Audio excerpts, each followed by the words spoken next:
Good morning, everyone. This is Bilal from House Plant Nerd, and today I am making a video about this Monstera plant, which has grown over 1 year. I have this plant for maybe 1.5 year now, and it has grown some new leaves, and I have some observation that I would like to share today with. Monstera is very famous house plant due to its split leaves and the aesthetic look that it gives, and it is mostly popular among the not only the house plant hoarders but also among the architects and interior designers. They like to give an aesthetic look, a green look to our lounges and indoors with the leaves from this plant. So as you see, there are different kind of leaves here. These, for example, this is totally without any splits, and this one has like three splits, and then this leaf is relatively new and it recently developed three splits. So I will go through, like, from this smallest one. I have recently transplanted this. Previously this was growing in water, and it looks like it has a new leaf growing up, and I hope to see this one pretty big very soon. um, as the Monstera grows, the starting leaves are like heart shaped, not very big. As you see it against my hand size, it's relatively very small, and you see this is the first leaf in the vine.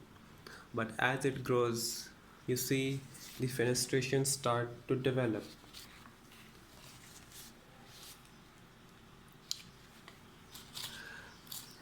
As it keeps on growing, the stem becomes thicker, and there are some aerial roots.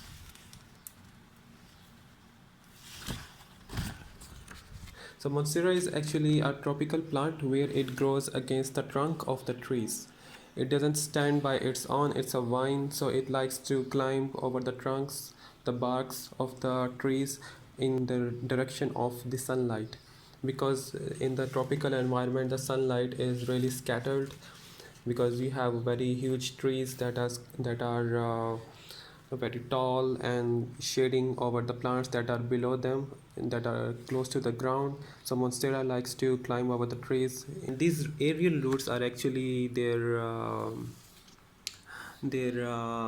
way to grip the trunks of the trees.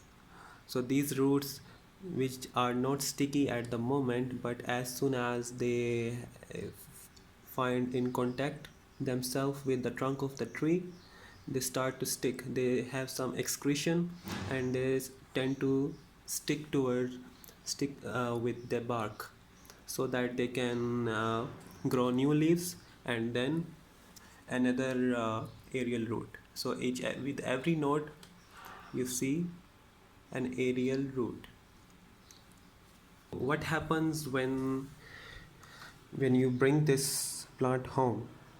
In the nurseries, in the plant shops, you have an ideal conditions. They provide every plant ideal conditions. Mostly it's sunlight with some barrier in between, so as to diffuse the sunlight equally and uniformly.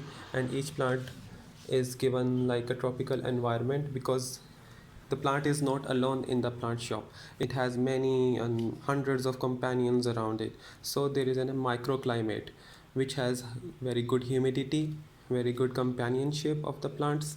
You see these splits. So this leaf is the old one, and when I brought it home, what happened? This leaf. This is pure representation of the environment change and the shock that it went through when it came to a different environment from the plant shop to my home. And to my understanding, I as this would be surviving in indirect sunlight, and every one of us differently interpret indirect sunlight. What is indirect sunlight? Most of us tend to consider like maybe near the window. That's pretty much good. And but some of us might put this plant in the corner in the lounge where there is light, but that's not enough intensity to promote the photosynthesis. Look, this is the pure example of very poor photosynthesis. There is no green color, there is no very good chlorophyll that is produced in the leaves, that gives the green color to the leaves when there is good amount of sunlight, direct or indirect. So this was the first leaf which came in after I brought it home, and then we can easily track the next leaf. So the next leaf was this one. Meanwhile, I tried to improve the light conditions. So what happened? This is a little bit improved light condition. What happened? The leaf size was pretty good, but there were no splits, no perforations. It couldn't afford the perforations so as to waste the sunlight that is available and not to make enough food for the whole plant. Moving on, so this was after this leaf I got this one again because it was at the same place, same lighting conditions, and it gave the same leaf. 2 months ago I changed the position of this plant. I moved it to a different room, and where it got like 2 or 3 hours direct sunlight. That is pretty good as long as it's not too long direct sunlight. 2-3 hours is good. So what happened, I started developing these splits. So I have two vines over this plant and both are exactly similar. They develop such leaves all together, and then they develop leaves with this fenestration, with these splits together. So let me show you the leaf, the recent leaf on the second vine.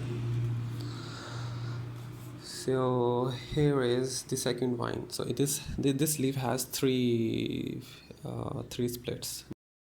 So about the growth conditions, many people around the internet are saying that the plants that are from the tropical background, they need to be moisted every hour or several times a day. You don't need to, but you can still do that if you like to.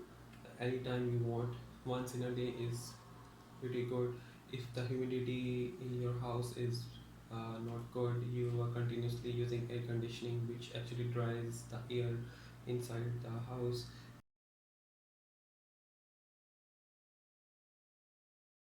You need to keep it beside the window where it receives mostly indirect sunlight.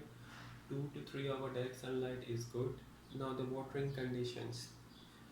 In tropical environment there is rain that is not regular. Sometimes it rains, sometimes it doesn't. But overall the conditions are humid. The soil is moist, not waterlogged but moist. But in house conditions, we cannot give them water every second day, every third day. We cannot give them shower. So what we need to make sure that the water, what time, what should be the exact time to give water. It's not fixed. Some people say every week, every 10 days, twice a month, something like that. But each plant has its own needs based on the light it is exposed to and based on the size of the plant itself.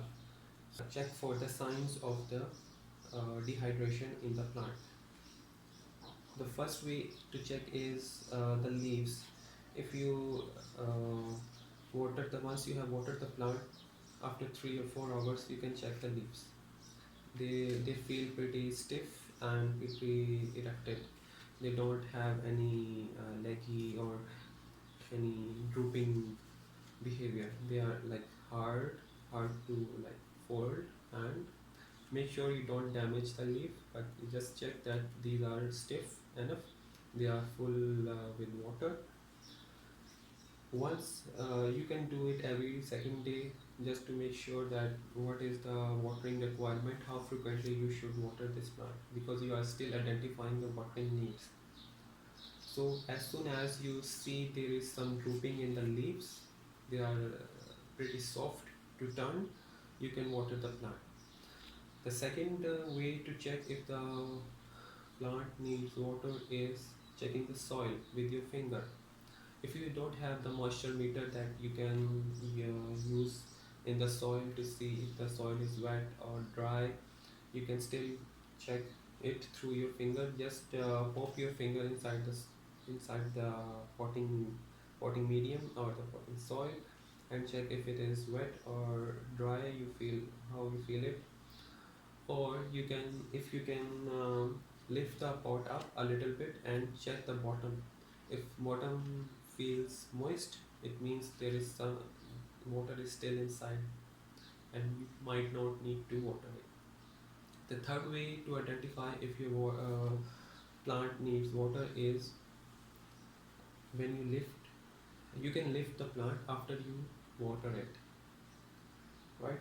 So it would be heavy, and then after a week it might, when you lift it, it would be a little bit lighter, so which means that the water in the soil has dried now. You can water it. Growing or the propagation, I would show you this plant. I have been this is my first Monstera plant that I have been growing since I brought it like 3 years back. Now, you can grow the plant in the water or in the soil. Monstera has the capability to grow both in water and soils, and it has also developed these aerial roots. These aerial roots show that it needs a support. You see, the plant is becoming leggy. It's pretty big. All the conditions are perfect, and still you want to encourage new leaf growths. The leaves with the splits, the leaves with the perforation, you still want them given the perfect condition. There is a, I don't know if it's a fact or it's a myth, is which says that if you cut the old leaves, the oldest leaves, still if they are still green and they're still okay, they're still healthy, you can cut them. The plant gets a message that okay, we need to grow more leaves, so it start growing new leaves, the bigger leaves and the leaves with these fenestrations. So I will try that thing. I will cut the oldest leaves on the plant, the smallest one and the oldest ones, and we'll see if how the plant grows and if the rate is faster. Right now for this big plant, it grows new leaf every 1 month to 45 days. If I have missed something, you can still send me a message. I will reply with that about the Monstera. And I hope you like this video, and if you want to share this, your that would be a really encouraging thing to do. Thank you so much, and I will hope to see you in next video. If you have any question, if you want me to make a new video about any other plant, you can request that in the DM or in the comments. Thank you so much.